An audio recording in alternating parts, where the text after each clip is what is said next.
এই গুরুত্বপূর্ণ হাদিসটি শুনে যাওয়ার অনুরোধ রইল। হারমিয়া ইবনে হাফস আবু জুরা ইবনে আমর ইবনে জারির থেকে বর্ণনা করেন।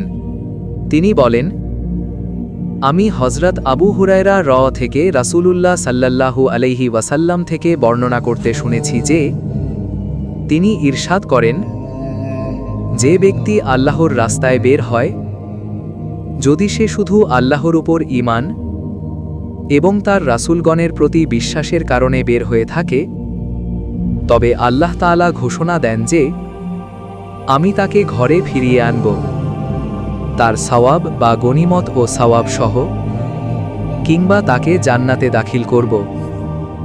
আর আমার উম্মতের উপর কষ্টদায়ক হবে বলে যদি মনে না করতাম, তবে কোনো সেনাদলের সাথে না গিয়ে বসে থাকতাম না। আমি অবশ্যই এটা পছন্দ করি যে আল্লাহর রাস্তায় শহীদ হই, আবার জীবিত হই, আবার শহীদ হই, আবার জীবিত হই, আবার শহীদ হই।